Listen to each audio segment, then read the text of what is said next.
Going on an African safari is truly the adventure of a lifetime.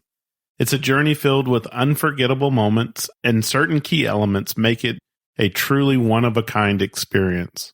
For Melissa and me, our safari in Kenya stands out as one of the most remarkable adventures we've ever had, and we're thrilled to share it with you.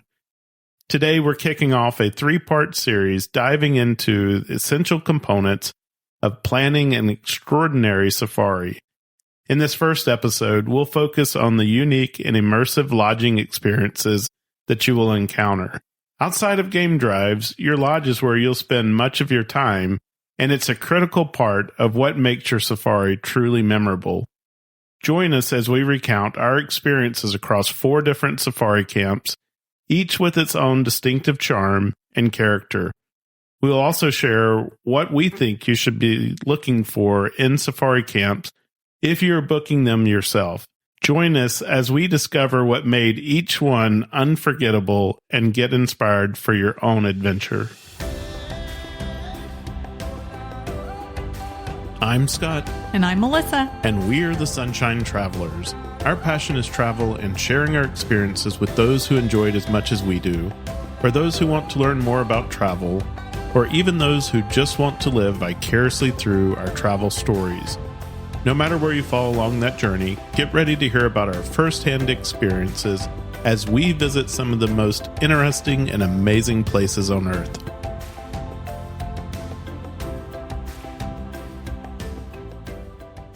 If you missed our interview with Piper McKay, the owner of McKay Africa, make sure to go back to episode 73, where we interviewed her before the trip. It will help set the stage for what is to come in this series of episodes. But let's talk about what we mean when we talk about the camps that we stayed in. I had at least one person ask me if we were actually camping during this trip. So if you've ever wondered what lodging on a safari is like, today we'll share some of that information with you. Yeah, and I think that your aunts, Rita and Brenda, who we're going to have on, I think at first they were probably a little worried about that too when we started talking about safari camps. Yeah, and we started talking about tents, right? That we were going to be staying in these tents. That's true. Yeah, the tents. Yeah. So at a high level, let's give a description of the types of lodging that's available to you on a safari. All right. So the first one you'd be looking at is luxury safari lodges. So these are high-end lodges that offer an immersive experience, luxury amenities, spa services, gourmet dining, private plunge pools, breathtaking views. These lodges typically blend elegant accommodations with local aesthetics and are situated in prime locations for wildlife viewing. And we saw a few of those really in the Mara, but we saw, a few. Yeah, and we definitely saw the vehicles from some of them as well. So like one of the parks we were in, I can't remember which one. I think maybe in the Masai Mara, they had the JW Marriott Lodge, right? And so, we're probably all very familiar with the JW Marriott. And so if you think they've put a JW Marriott Lodge out there in the middle of one of these parks, it's going to be a really high-end lodge that you're staying at. But one thing that I'd say about lodges, just to kind of make everyone aware, is usually lodges have more people at them, right? So they can accommodate a larger number of rooms. There's going to be more people staying there. And so the exclusivity of it probably seems to be a little bit less, even though the amenities may be more. Right. But if you're looking for more of a typical hotel room type experience, you're probably going to want to look at the lodges. Yeah. And we've told McKay that we want to come back and we want to experience some of the lodges so that we can firsthand tell our listeners what those are like. And then the second one is the tented camps.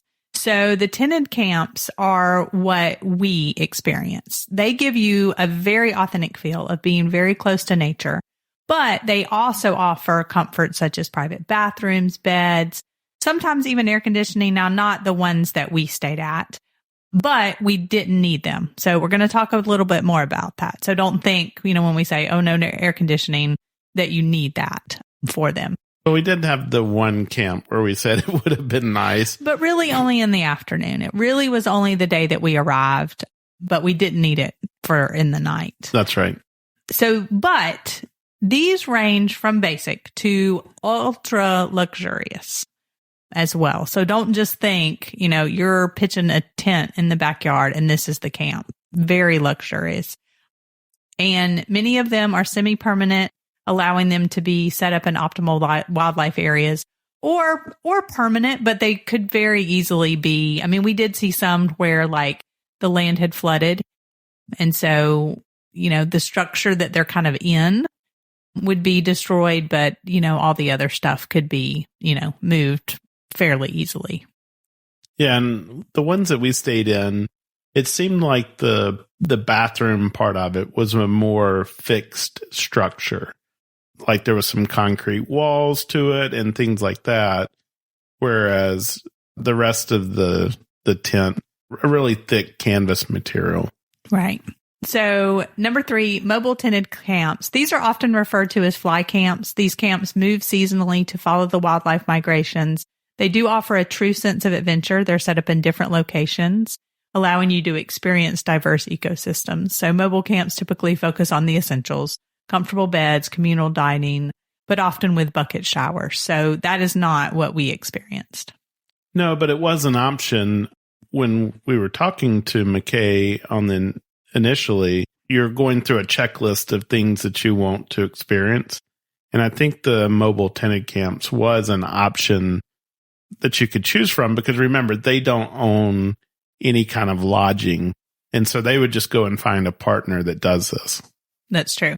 So number 4 would be bush camps. So these are usually more rustic than tented camps. Bush camps focus on immersive, eco-friendly stays close to nature. And these camps provide the essentials, often lack Wi-Fi. So everywhere that we stayed had Wi-Fi and other modern luxuries, offering a remote off-the-grid experience for guests looking to connect with nature. But these could be like photography expeditions too. So when we talked to Piper at the end of our safari, she mentioned one of the ranches that we were in that they would do these night photography shoots and would actually stay in the park. So that's probably something more like what they would have experienced for an immersive experience for photography like that. The travel insurance you're looking for isn't insurance. Unplanned incidents are rare, but can crop up when you travel. That's why we want you to have the most robust travel protection for your next adventure.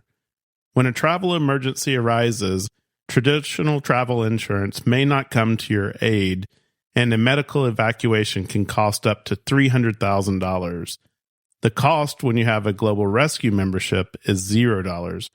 That's why when the unexpected happens, you want the leader in rescue, evacuation, and medical advisory behind you. You want Global Rescue. Visit sunshinetravelers.com/global rescue to learn more. Using our affiliate link helps support our podcast and allows us to continue to provide new content each week. There is no extra cost to you, and we are compensated through the affiliate. Well, for our trip, we stayed in the luxury tented camps. And in this case, most of them were like 12 tents or less. So, going back to what I was saying about the lodges, where the lodges can have large, numbers of people in them, these tented camps that we stayed in were very small in number. And so you weren't ever going to have a bunch of people there at one time.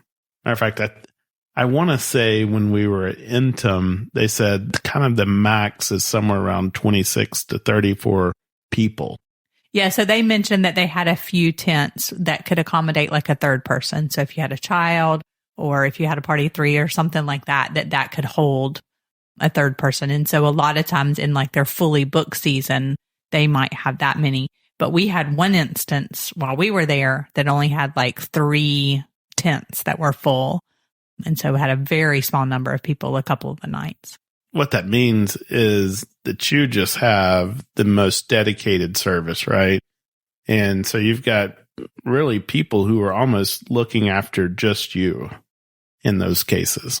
Yeah, absolutely. So let's talk about what these tents were like and what it encompassed. So the tent basically had either, well, I guess usually it really was a king bed, right? Because then if you had two people that were just, traveling together like your aunts, they would split those beds into two. I guess some of them had their dedicated king beds and some of them had them where they would be pushed together. Am I correct in saying that? Or no, I think they were all two twin beds. And so the two twin beds could be pushed together to make a king, or they could be separated into twin beds. Okay. But I feel like probably on some of ours, instead of just being pushed together and like the sheets were like, they would make it up like maybe with the mattress pad and stuff that made it feel like a king bed. Like I never felt like we had like two twins pushed together in our case. Yeah, you may be right. Okay. Like I didn't feel like that. Like sometimes you feel like that, but I didn't feel like that. And then in the bathroom, we had the shower and then the sinks and the toilet. And sometimes we even had double sink. And then we also had things like, you had places to like, usually like a trunk thing that you could store things in, places to hang your clothes. Most of them had like a desk and sometimes seating area. Sometimes it was seating area inside and outside to where you could be in the screens. And because it was the canvas tent, but most of them had like a structure over them too, right? So if it rained, like it wasn't getting, in. They had some kind of structure just depending on the camp. A lot of the thatched roofs, we saw that in a lot of the camps where they had built a thatched roof over the tent. Yeah, and like a porch too. So a porch with like porch furniture. And one of them that we stayed at, Elephant Bedroom in Samburu, actually we had our own plunge pool as well. Yeah, that was pretty nice because it looked out over the river. And when you got back to your tent, say in the afternoon, and it was kind of in the heat of the day, is you could just get into that little plunge pool right there and kind of soak, or, it was about the size of a hot tub. So there wasn't any swimming happening there. But, right. Yeah. You just get in there and relax, and you can watch what's going on in the river and just kind of chill out. One of the things they tell you, though, is to keep that pool covered because the elephants will come in, and elephants drink like 180 gallons of water a day. And so they will absolutely empty that pool out. Or if it's not the elephants, then the monkeys will come and be chilling inside your pool when you get back. So they do ask you to keep those covered when you're not using them. Yeah. And so it had a real easy cover. And so some of them, the separation between the bedroom and the bathroom was almost like tent flaps, but we had a couple where it was an actual door as well. We also had one tent. So at Elephant Bedroom, also going into the tent was an actual door, whereas sometimes it was a zipper and tent flaps as well. So it just was a variety, which was neat to stay in different places. So you could really see the variety of the ways that it had set up the camps. But most of them had all those basic amenities as well. And then as far as like the camp itself, most of them had a common area to hang out and mingle with your party or with other guests, and then usually had some kind of bar available. So like a place to sit and just relax, get a drink, but then they also had the like dining areas as well. And every place that we stayed had really comfortable furniture for this kind of common area to just hang out. I would say everywhere except for the first one, the glamping Kenya. I would say that it didn't have as much of a common area to, just hang out and relax and stuff like that, like all of the others that we would go to. But did have a place where you could eat inside or outside, because we did both while we were there. Other than that, everywhere else had these really nicely furnished common areas. And we should probably mention too that two of them also had swimming pools. So that Glamping Kenya you mentioned had a swimming pool with like loungers, as well as did Tortillas Camp that we stayed at in Amboseli had a swimming pool. So the other one, Intum in the Mara, did not. But so, that's just some things to look at if you are going to be, taking advantage of those. Honestly, we didn't really take advantage of that. I used the plunge pool one of the days, but other than that, we just, we're so focused on the other things, resting, of course, the game drives that we didn't, have time for that anyway. We're going to talk about the safari experiences in another episode. So we want to hold that off, and we want to encourage you guys to come back to the next episode where we're going to talk about the safari itself. Yeah. And so then the next thing was the dining area that I kind of briefly mentioned. And so this varied between different ones. And so some of them times it was outside and sometimes it was covered. And even it was interesting because they would move them around. So that one elephant bedroom, one of the days we had lunch like down near the river. And then one of the days they had all the tables set out like more out on a patio. And then one day they had kind of moved those. So that varied, but we always went down to that common area and had our meals at each of the camps. The trip that we took, even though we're not going to talk about the safari itself, Mackay, Africa, they don't own these camps. And so they work with partners based on the needs and the requirements that are given from us for the trip. And then also the budget range that you're trying to stay in. And they help put together a plan on that. In the case of the one camp, Tortillas, that was the only one where Mackay didn't provide our safari guides, because this is what they focus on normally, is providing the safari guides. And they've got these highly trained, excellent guides that they provide.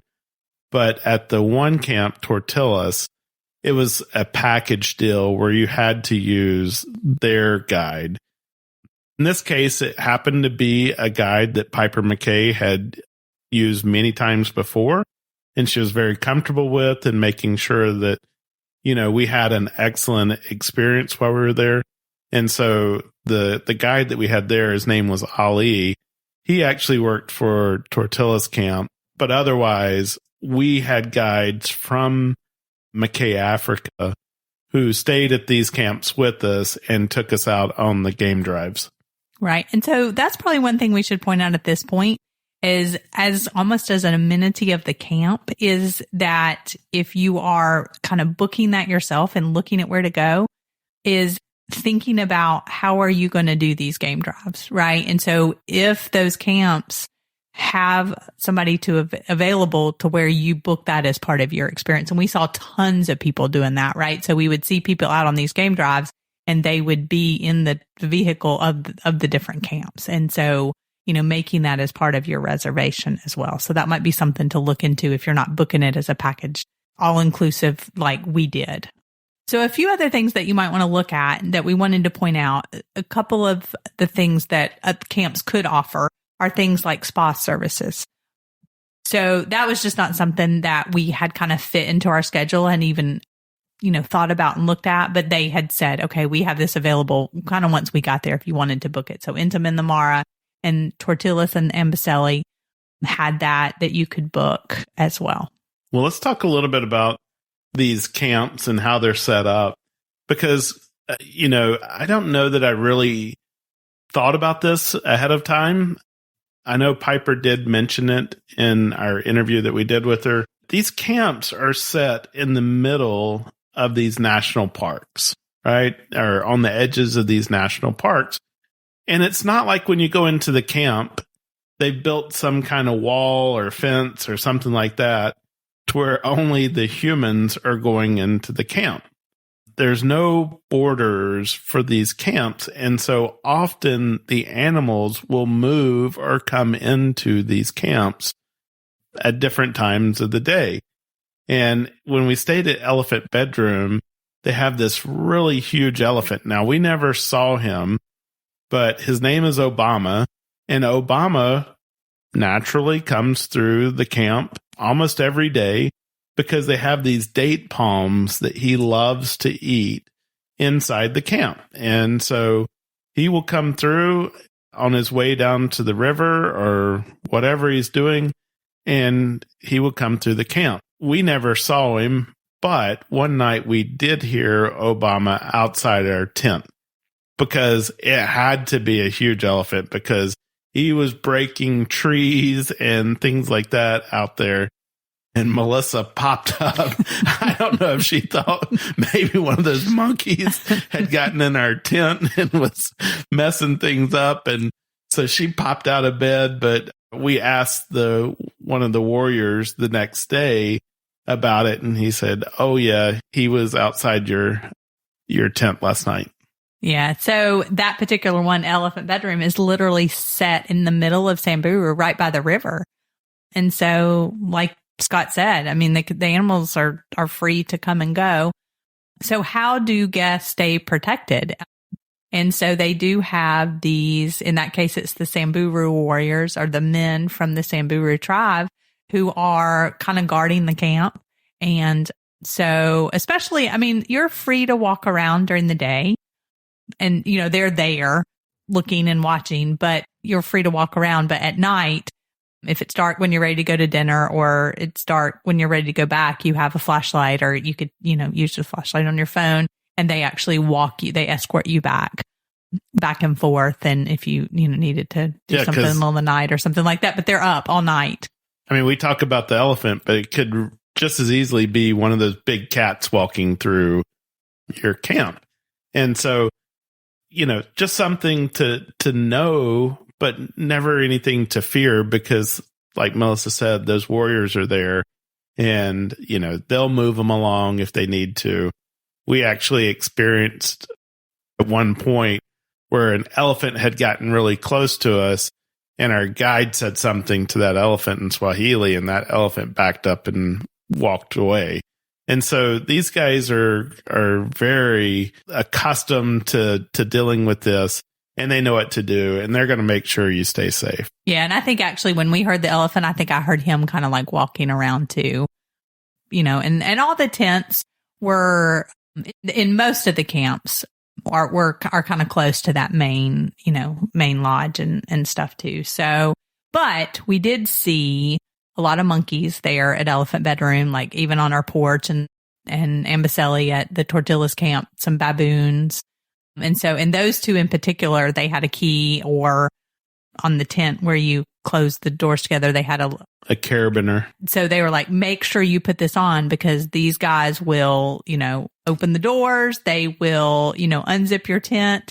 And then even in the last one at the Tortillas, they had a trunk, and they were like, please put any medicines, any supplements, any snacks you have in that wooden trunk, because they will sniff it out and they will figure out how to get in.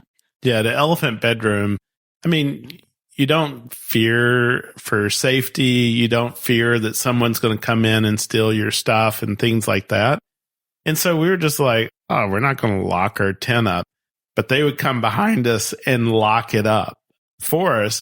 And it was because of the reason of the monkeys and stuff like that. They don't want them to come in and take your stuff and run off with it. Yeah, because they said in like 2 seconds, they can like lug off suitcases and bags, and, you know, they want the food and the snacks and stuff like that. So that's just such an interesting experience. And then also in the Masai Mara, where we were at the Intim camp, so they actually have, it's the Maasai warriors, and they have one posted. It's kind of in between each two, right? So no, I think it was one per tent. And so those poor guys, they have to stay up all night to watch. So in that case, I mean, it could be anything that comes into the camp.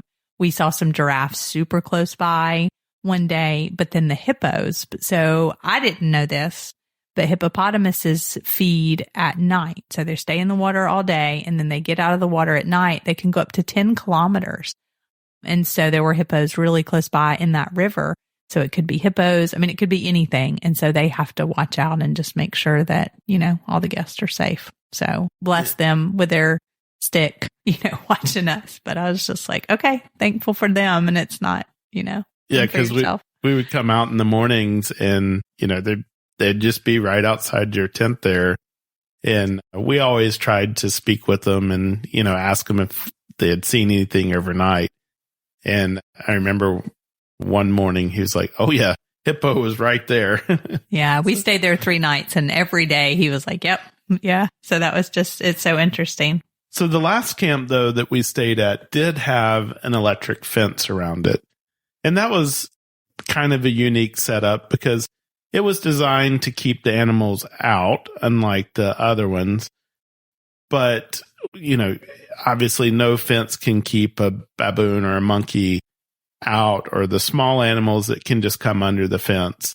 And so you did have some of those in there. But in order to make sure that you still had a way to see the most wildlife and stuff like that, they had built a little pond or a drinking pond for them that they kept filled with water. Amboseli is a very dry, it's a prairie. And matter of fact, we saw a bunch of little cyclones of dust inside this park, right? Very dry. And they have a way to continuously pump water into this watering hole. And the animals will come to that watering hole outside the fence, but in a way that you could see it from that common area and the dining area, which sat up on a hill. And so you looked down and you saw the animals there. And Melissa, you want to tell the story about the Maasai warrior and chasing the baboons off?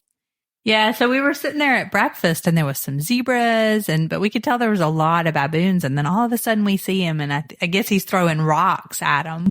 I thought he had thrown a spear. I was like, oh my God, this guy's out here hunting. And so we asked him about it, and they said if they just, let too many of those baboons overtake, they'll come into the camp and just wreak havoc. Now, we did see one, I think the day before, sitting in the tent. It, ran by. So there are a few that come and go, but they said they just can't let them overrun. And so that camp is interesting. So it's not actually located inside the park. It's right at the edge of the park. So I think that's why they can have the fence like that. But two of the other ones were located in the Masai Mara and in Samburu, like in the middle of the camp, in the middle of the park. And so they can't, fence off that. Yeah, but it was interesting because even though it had the electric fence, at night after dinner, if you were walking back, most people would walk back to their rooms. We had a different situation because our aunts were traveling with us, and someone would drive us down to the rooms. But a couple of nights we walked down, and one of the warriors would actually escort you to your room, even though you were inside that fence. So from a safety perspective, guys, let me tell you, 100% of the time we felt safe. Right. But it's really only safety from the animals is all. Yeah. Yeah, absolutely. Because in the grand perspective, like there's so few people, out in these remote areas as well. That's right. Well, you can't talk about these camps without mentioning the food. This food was fantastic and so abundant. They wanted to feed you at each of these camps, and each one of them had this amazing set of chefs that worked there. Yeah, absolutely incredible food. A lot of them had menus that included local dishes. And so they'd have a little briefing every time when you checked in. And if you had any, dietary restrictions, which we had to, submit ahead of time. But just to go over some of those, like, I'm allergic to crustaceans. You don't eat things like cilantro and just stuff like that. And they would go over all that with you, but they would absolutely remember it and, cater to those preferences for sure. Yeah. Every meal was catered to your preferences, but, they did offer the opportunities to try local dishes. And I think that was really cool. But, if you're not adventurous and you're not into trying that, or, for some dietary reason you couldn't, they then also have kind of the standard fare offering as well. Yeah. And that's what I was going to say is I think that they would say, if there's something you want that's not on the menu, then just ask. I think they could have fixed you. I was going to say a hamburger, but they would say a beef burger. If you wanted a beef burger and French fries, or you wanted them to try to do, I don't know, chicken nuggets or a steak, or, they could modify that, because I would say that the food was on the high end of the way things are prepared, right? Like very culinary, and you would pick from, the different ones, but anything that you wanted modified, or, leave this off, or that kind of thing. It was just so much food and absolutely phenomenal. That's what I was just about to say. There was no shortage of food, though, when that chef came out and presented that. Right. And it was always 3 courses too. Breakfast was a little bit different situation. So breakfast was dependent on the place. It was between ordering it or a buffet. But we did a lot of bush breakfasts as well. So, and then lunch, most of them were you order it. There was one place that was the buffet, and then at dinner, but it was always, 3 courses. And then in some, they were always just like, well, it was, we'd say, we'd finish it and it was wonderful. And they said, well, do you want another one? Yeah. It's like, no, we don't want another one. Thank you, though. But even when we're saying buffet, like they prepared some type of hot dish for you right there. And then they had things like fruit and stuff like that was, on the buffet. Oh, absolutely. Like an omelet station, or even the one that was lunch, it was like a pasta station or something like that. So yeah. And when we talk about a buffet, I mean, they would fix it for like 12 or 15 people. So it wasn't like a. And in these luxury tented camps, you didn't have to worry about things like water. Now, they provided you water in your rooms for drinking and for brushing your teeth and stuff like that. You couldn't use the water out of the tap to brush your teeth or to drink. And even, I want to say it was in the last one, they actually had a filtered water tap in the room. Right. They did at Tortillas, which is interesting because we have one. Living in Florida, the water is not so tasty. And so we filter our drinking water. And so it was almost the same as that. So it was interesting to, kind of after all those days, right, to have a faucet you could turn on to brush your teeth. But it wasn't a big deal. I mean, they had plenty of water. They would refresh it like multiple times a day if you needed them to. So you just sort of got in the habit of, don't rinse your toothbrush and use this filtered water. Yeah. And, it was great because they had filtered water available. And so you could get things like ice inside the camps. They washed all their fruits and vegetables in the filtered water. And so you could actually have a salad in one of these places and not get sick, because that's one of the things that people warn you about is, the fruits and the salads. If they wash it in the unfiltered water, you can get sick. But in these cases, in these camps where we stayed, they used the filtered water to wash all that and never had any problem. Yeah, I think that's a great point, because I think a lot of people had told us going into that, you're going to have to be so careful with fruits and vegetables. And no, we had an absolute abundance of the most delicious fruit, salads, vegetables, and also not realizing that a lot of this food is absolutely local. They have so many fresh fruits in Kenya. They're also a massive pineapple producer and some of the best pineapple in the world. Things like passion fruit and, melons. And it was things that were in season. So we were just blown away by, it was like, a lot of times it was like, oh, this is a kind of like our local bread and, just different things like that they wanted you to, to try. So they had, a good variety of like almost like Western dishes, European dishes, but then African selections, local Kenyan type dishes, if you wanted to try those as well. And one thing that I would say is they will try to feed you dessert at every meal. So just be prepared for that. It's okay to say no and turn it down. They'll worry about you. They'll worry that something's wrong. We had a couple of times where we either had a late lunch and so we didn't want dinner, or, we maybe had a late breakfast and so we didn't want to have lunch. And they came to check on us. They're like, are you okay? But it's like, we just can't eat this much, right? Or, this too much. We need smaller meals or something like that.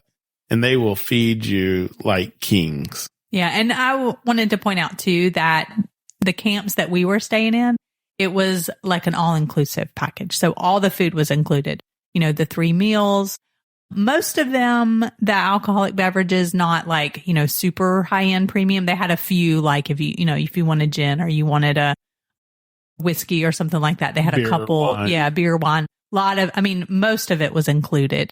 and kind of had house wines and things like that. But I mean, they had other things available if you needed it. But, soft drinks, everything was absolutely included. And so, yeah, some of the meals we just were like, okay, we've got to take a nap or, whatever. We're done. And sometimes they would send out breakfast with you on your game drive. So you would have what they called a bush breakfast. And so, we had a couple of different variations of that. They sent it out in like these little camping packs or whatever that kept it, warm in like a metal tin or. I don't know. We just laughed because one time his aunts were like, okay, because we hadn't had a bush breakfast yet. And so they were like, okay, well, what is it? What are you packing us? We'll just take a Danish, or whatever. And so we get out there and it's literally, our guide Richard is like spreading it on the front of the vehicle. And it's like everything you can think of. It's like their sausage and their bacon. And then it's like their pancakes, which are really crepes. And I can't remember all this stuff. Like, we had, boiled eggs. And there was a massive amount of fruit. And then, toast. Like toast was a big thing. And jelly and butter. And it's like a full breakfast. It's like an English everything. breakfast. Oh, yeah, that's right. So they had the beans and then tomatoes. And on real plates with the real silverware and, the whole nut coffee, hot tea, juices. And so when you're eating that at like 9:30, 10 a.m., you get back at 11:30, like, I'm not eating it. I can't eat again because I just stuffed my face with all this yummy food. It was great. We also had the experience of a sundowner. And so they took us up to this great overlook and they had set it up and they had like little appetizers and they had asked ahead of time, like, what kind of drinks or beverages would you like to have?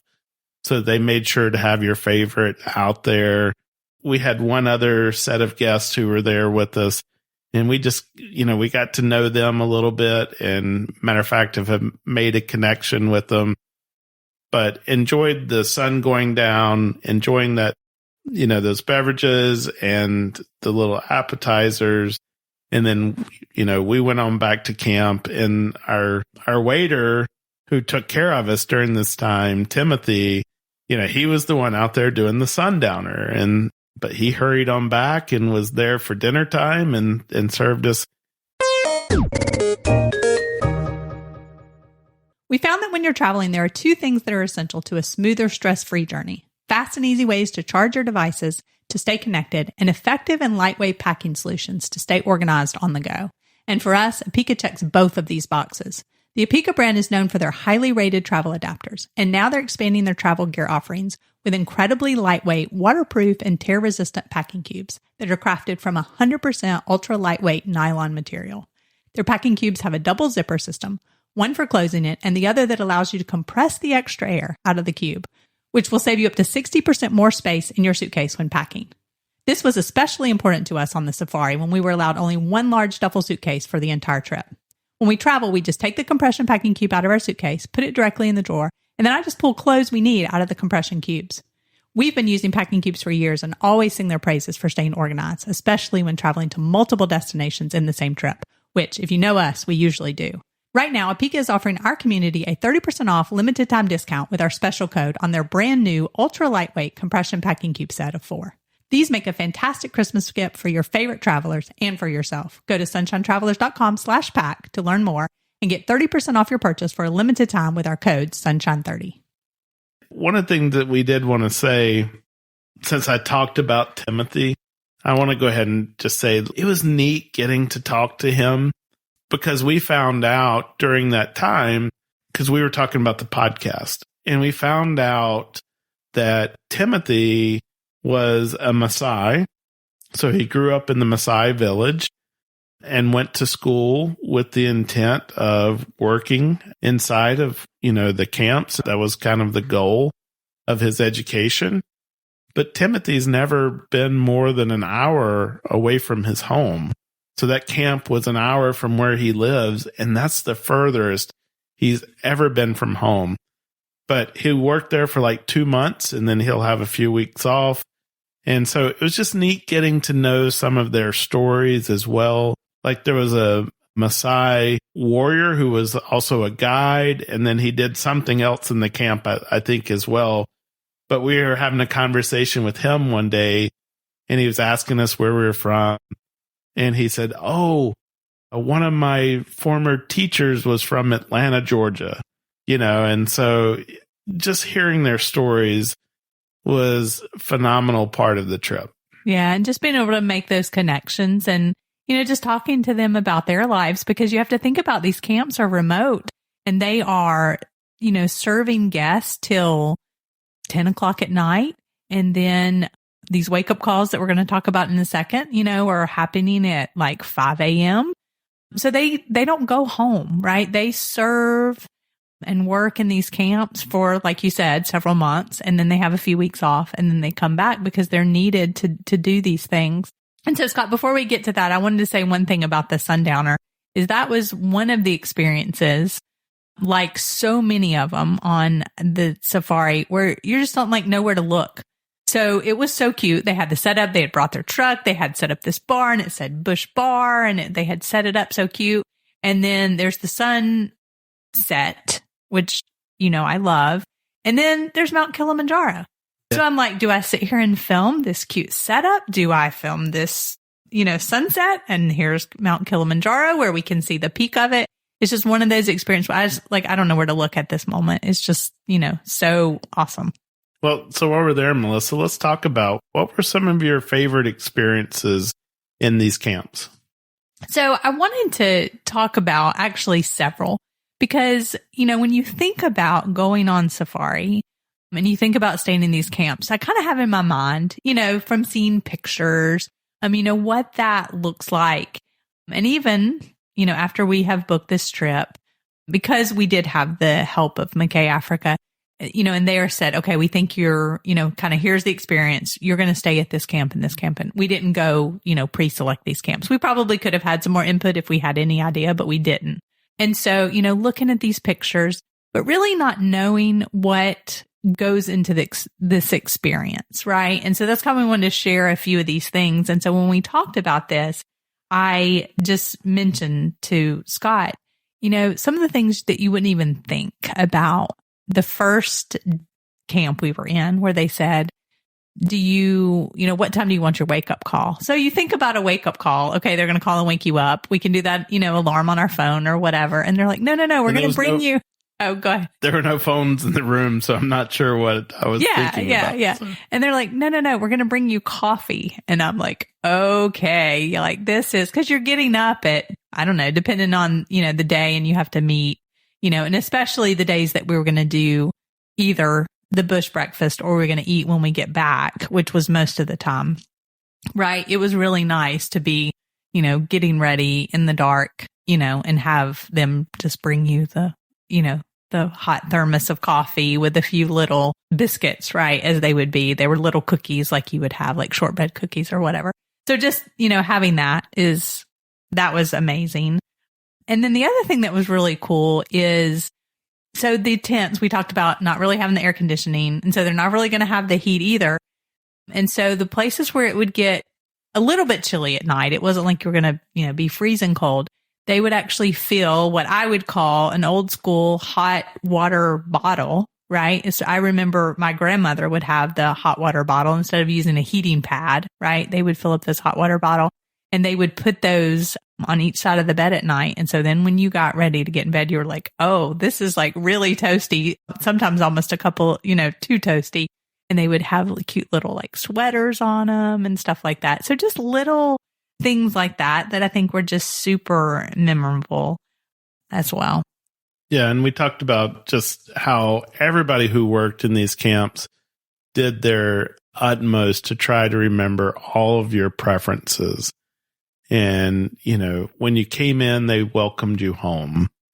And just one of the things that we really enjoyed is they like to teach us a lot of the Swahili. So it's a language that all the tribes use so that they can talk to one another. They have their local tribal language, but then they also all learn Swahili.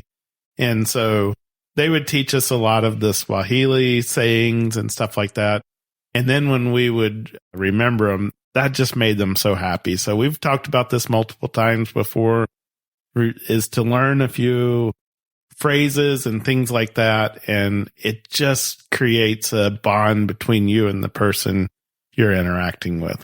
Right. I don't know that I've ever been anywhere where, like, right from the get-go, they're so excited to teach you Swahili. I mean, even the guy who met us at the airport, like, started from the get-go. Do you know any Swahili?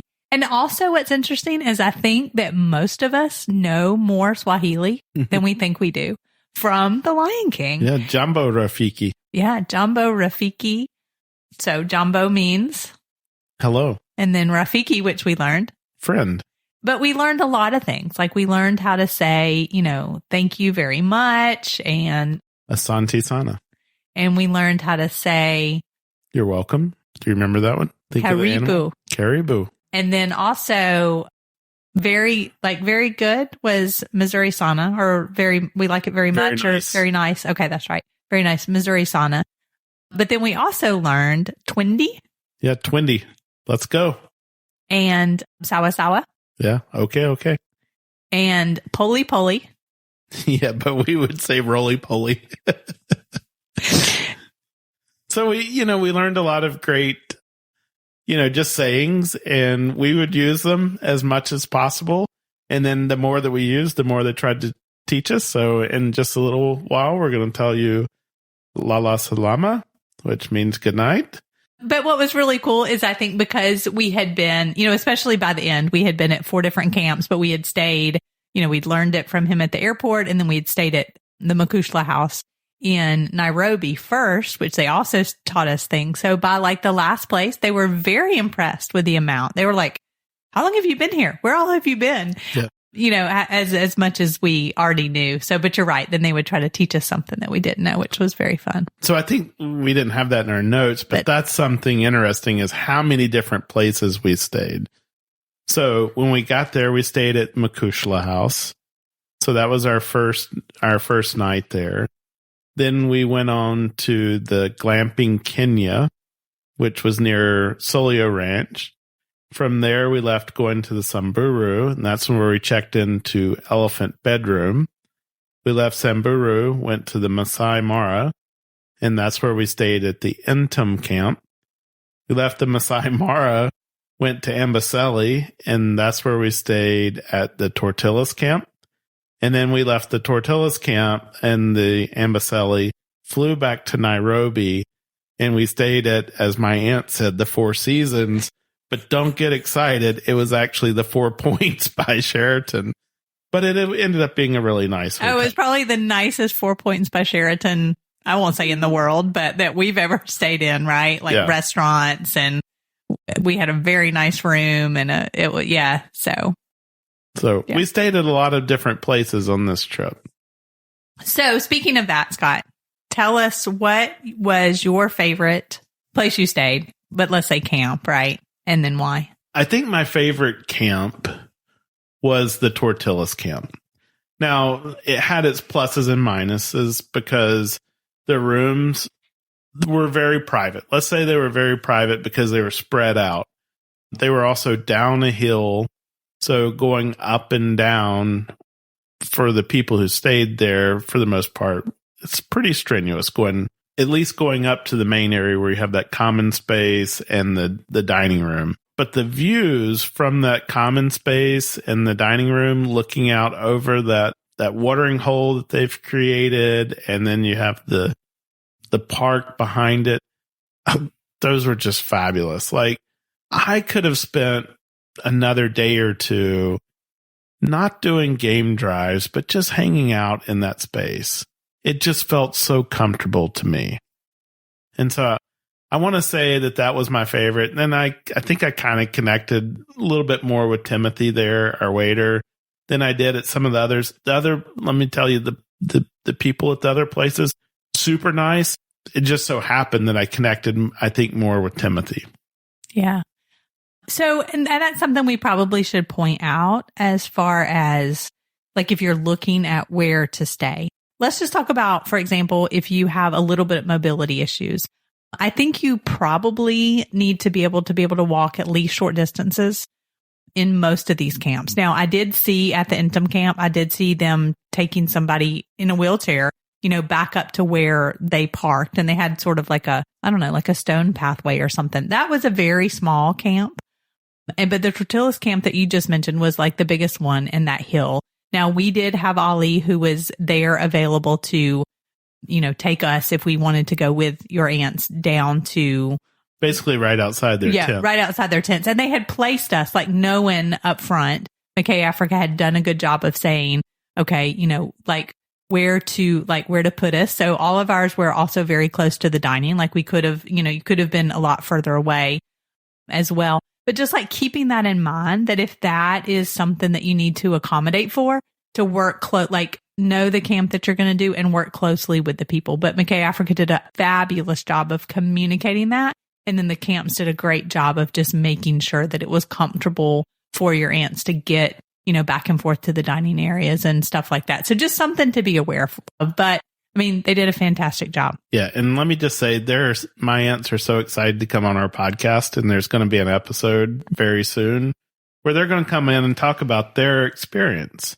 And, they both said this was one of the most memorable experiences of their lives. Yeah. And they're just going to have different perspectives. And that's why we want to do that. Completely different perspectives. They don't travel as much as we do.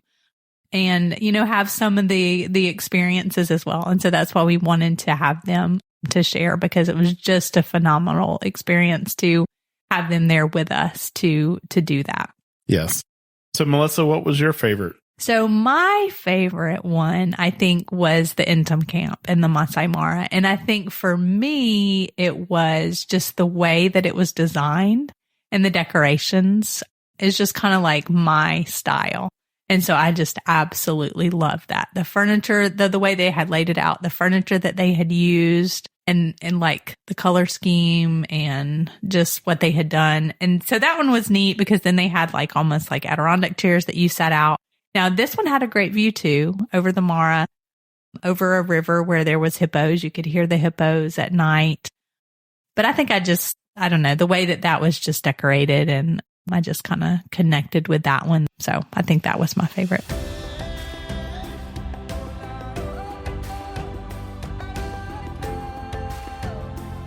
One of the things that most people will tell you is to be prepared that you're going to want to go back. We had the opportunity to have dinner with Piper and Mark from McKay Africa at the end of our trip, and one of the first things that I said to them was, "Where are we going next?"